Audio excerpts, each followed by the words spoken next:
Sedangkan kaum Ad, mereka telah dibinasakan dengan angin topan yang sangat tinggi. Allah menempatkan angin itu kepada mereka selama 7 malam 8 hari terus menerus.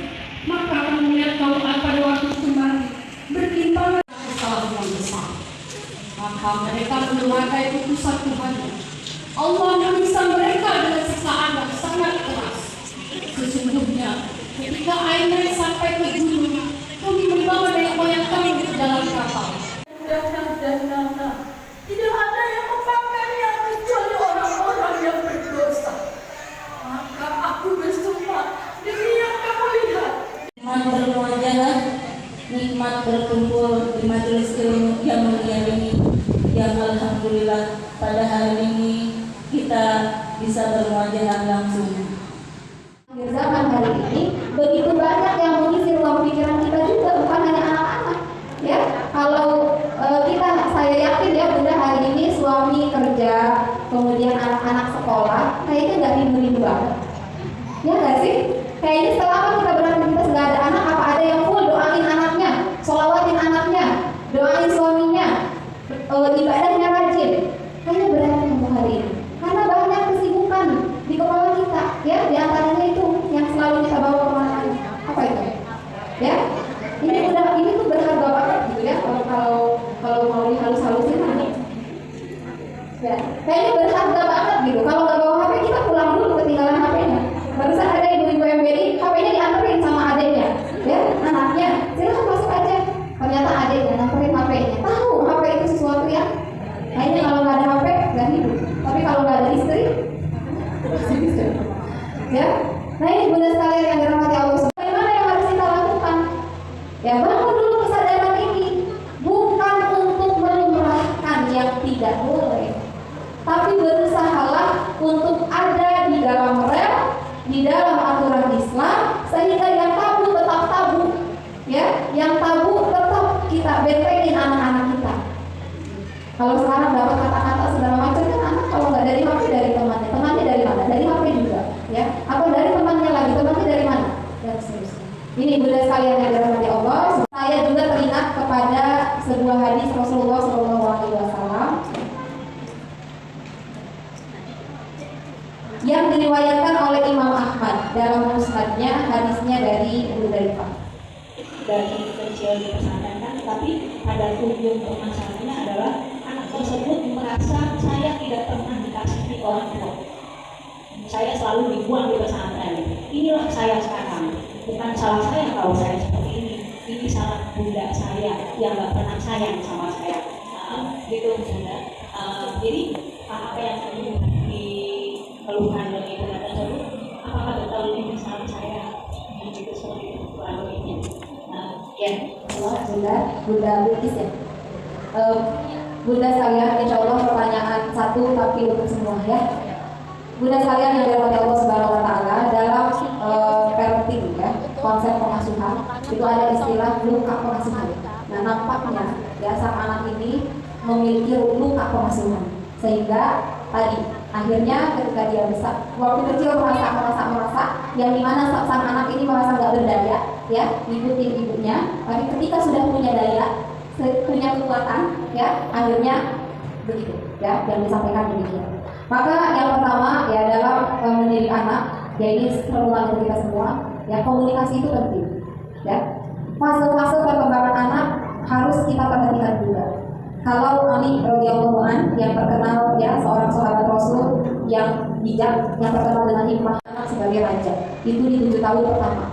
Kemudian tahap di 7 tahun kedua menjadikan anak sebagai tawanan, ya. Tawanan ini artinya raja, insya Allah sudah tahu ya, kita yang melayani, kemudian kita yang memuliakan, kita yang memperlihatkan akhlak mulia kita ya di hadapan anak. Kemudian di 7 tahun yang kedua kita yang sudah menegakkan aturan, ya, mengenalkan dan menegakkan aturan. Mengenalkan aturan, nak 7 tahun itu kamu harus sholat, ya, nak 7 tahun itu kamu harus ini, dan ada usaha dari bundanya, bukan dari menyuruh, ya kan? Bagaimana membangunkan anak, bagaimana anak tidak lewat 5 waktunya, itu di 7 tahun pertama. Tapi kalau kita hanya berpikir hari ini anak belum balik, biarin nggak sholat gitu ya.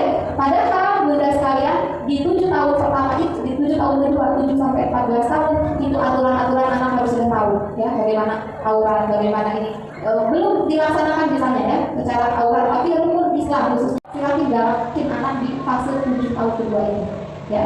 Jadi ketika 12 tahun anak mau pesantren SMP misalnya, pastikan di 7 sampai 12 itu kita sudah menegakkan aturan-aturan di rumah. Jadi ketika di pesantren bukan made-in sepenuhnya pesantren, tapi sudah ada made-in kita anak sudah. Di pesantren kita menjalankan, insya Allah nggak berat ya. Karena yang bangunin bukan kita lagi, bisa jadi ustadznya, muslimahnya, pembimbingnya. Pembimbing itu satu, siswanya banyak. Bisa jadi bangun-bangun yang terus tidur gitu ya. Yang terus tahu-tahu nanti di akhir ada catatan. Nah ini bunda sekalian yang berhati Allah, kemudian di kalau bisa ya. Kemudian, nah dari implikasi di situ saya termasuk yang memilih ya, kami keluarga termasuk memilih tidak mengesampaikan anak di usia tadi kecil, usia dini ya. Kan ada yang SD baru sampai gitu ya. Termasuk saya juga dulu punya kakak kelas yang termasuk yang berolah juga. Akhirnya saya mengerasa itu harus dibuang. Kenapa harus dibuang? Orang tuanya sibuk kerja ya, bukan ibu yang bersolawat di rumah gitu ya, udah tahu anaknya lagi ngapalin Quran, tapi orang tua saya sibuk bekerja di rumah gak ada orang, dan pesantren dari kecil ya, dari kecil. Akhirnya itu ada luka pemasukan. Yang kecil kan anak gak beda ya, mau diapain aja di usia 7 tahun dan pesantren gitu ya. Nah kalau sudah selesai di situ di usia 12 tahun, oke lah SMP masuk pesantren, itu sudah mulai ada komunikasi. 7 tahun ketiga adalah membangun komunikasi ya. Bagaimana Luqman ya mewasiatkan kepada anaknya di Quran surat Luqman, itu usia anak sudah dewasa ya, sudah dewasa. Saya mendapat cerita itu di atas anak-anak ya, di atas anak-anak. Kemudian wasiat Luqman itu kan modelnya dialog ya, dia punya wahai anakku ya, termasuk Nabi Ibrahim kepada Nabi Ismail ya, bagaimana pendapatmu, ayah mimpi menyembelih kamu, bagaimana pendapatmu, diskusi ya kan, ada diskusi ya. Perasaan kita tuh udah melakukan semuanya, maka Allah berikan contoh yang kedua, ada kisah Nabi Muhammad ya, walaupun berat kita bilangnya, tapi yang namanya manusia membawa unsur wujud, membawa unsur takwa. Kita berusaha untuk menyirami unsur takwanya ini, tetapi yang tumbuh, yang tersirami adalah unsur wujudnya, dari keluarga, dari bisikan syaitan, dari hawa nafsu. Bukankah Qabil juga adalah anak seorang nabi Adam ya, tetapi kenapa malah tega membunuh Habil saudaranya gitu kan, karena mengikuti hawa nafsunya. Karena yang kasih nasihat itu bukan hanya bunda, setan juga kasih nasihat ya, setan juga terus-terusan kan, agar si anak ini tumbuh bibit wujudnya. Makanya kita benar-benar harus terus ya berpasrah sama Allah, minta tolong sama Allah. Naudzubillah ya, kalau pada akhirnya anak selain menjadi fitnah menjadi musuh ya kan.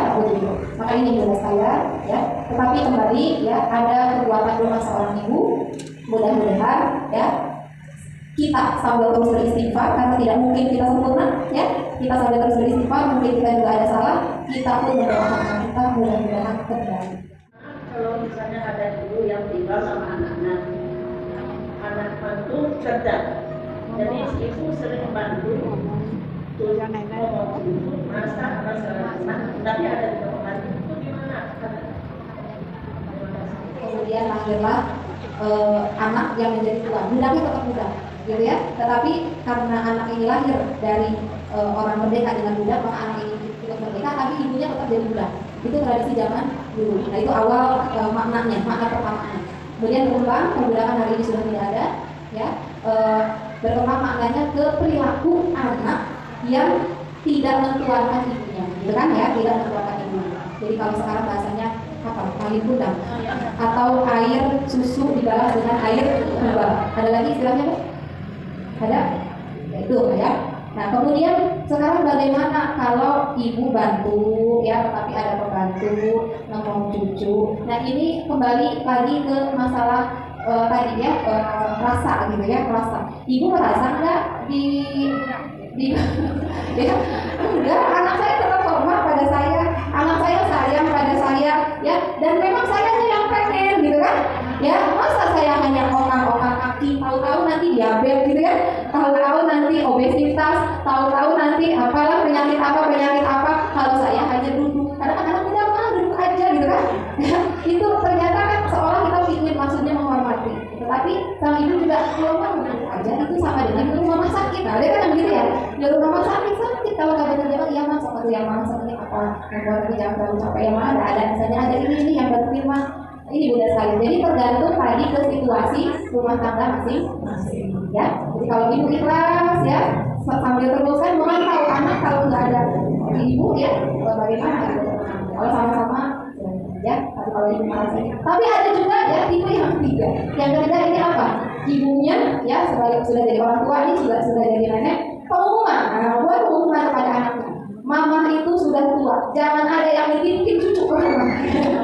Mama mau ibadah, mama mau aktif di masjid, aktif di organisasi buat umat ya. Ada yang mau satu silahkan juga ya ibu-ibu yang dirahmati Allah Subhanahu wa Ta'ala. Dalam rangka apa sang ibu berdemikian? Pertama mungkin ingin tadi ya pola ilmu yang kurang, kemudian dalam rangka juga memberikan pendidikan kepada anak-anak ya biar anak-anak dewasa hidup ya, maka sang anak pun biasanya tidak mudah ya karena pemilik demikian tidak mudah minta bantuan kepada ibunya ya, udah biarin ibu urusan ibu sendiri ya, melahirin segala macam berdua aja, nggak ada manggil orang tuanya ya, karena tadi keluarga ini mengambil konsep itu ya. Salawatullahi tubarikuhu, salawatullahi tubarikuhu, mala'ad dunya bil anwari, al-hijratu rihlatu hadina, hamal al-islam lana dina, al-hijratu rihlatu hadina, hamal al-islam lana